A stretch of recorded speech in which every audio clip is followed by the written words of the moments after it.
акыркы 2 жылдан бери карызга көп кирип кеттим. Багымдат жана куфтан намазын окуйт элем. Ичип чекпейм, Кудайга шүгүр. Россияда иштейт элем. Грузчик болуп Кудайга шүгүр дейт. Айлыгыбыз жакшы, бирок берекеси жок.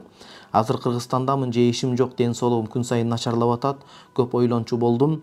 Кантип карыздарымды кайтарсам болот? Акыркы сапарга кетерин сезип жүргөндөймүн дейт.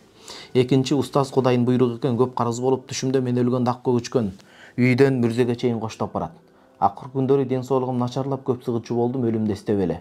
3-4 күн болуп калды, ошол түшүмдө көргөн көгүчкөн үйгө келип тур устаз дейт.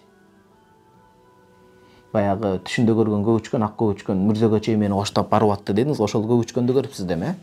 Мындай кылыңыз, эми өлүм бар, акыйкат. Өлүмдөн корккондо деле ал кечигип калбайт, камарга жүрсө деле ал эртелеп келип калбайт.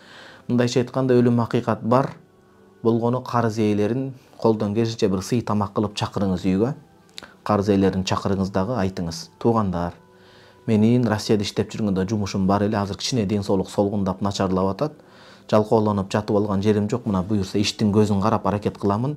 Бирок Кудай үчүн кимиңер эми мындай мүмкүнчүлүк болуп кече алсаңар, кичине кечкиле, колдон келишинче баарын деп айта албайм. Абалыңарга жараша мага бир аз жардам бергиле, же болбосо бир аз мөөнөт бергиле, мен иштеп кутулайын деп ошол алдыларынан бир өтүшүңүз керек карыз ээлерин менен. Анан Аллаху мин ауду бика мин галабати дейн. Аллахым карызга мындай белчи менен батып калуудан өзүң сакта деп дуа кылып эртерээк аракет кылыңыз. Жатып алыш менен абал өзгөрбөйт, аракет кылыш керек. Азыр адамдар мунжу майып адамдар деле аракет кылып атпайбы? Мен бир нерсени көрүп калдым соц тармактарынан.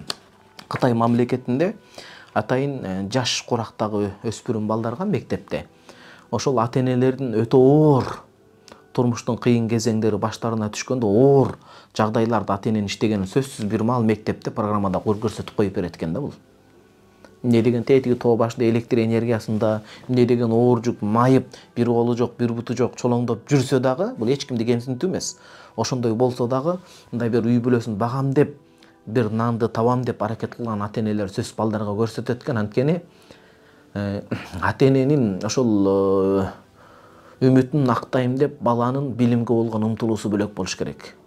Ошон үчүн мен каалайт элем, Кыргызстанда ошо билим министрлиги дагы дүйнөлүк деңгээлде бүт бир сыйра таанышып, ошол дүйнөлүк деңгээлде билим процессиндеги керектүү нерселерди бизге киргизсе, антпесе балдар окуу учурунда телефон менен алек болуп, балдар жанагындай синтотроптук баңгы заттар менен телеграмм аркылуу, балдар жана башка нерсени электеп калып атат да. Балдар дагы ата-эненин түйшүгүн, могу жашоо бир тарызда эле мындай жеңил, сүттөй аппак болуп өтүп кете берет милтилдеп эмес.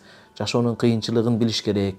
Ошол балдарын окутам деп ата-энеси эмне деген оор түшүктөрдү аткарып атат, ошону сезе тургандай бир дагы мектеп программасына мындай бир каралып койсо, балдардын дагы да билим сапаты, илим деңгээлдери жогорулайт деген бир жакшы үмүтүм бар да.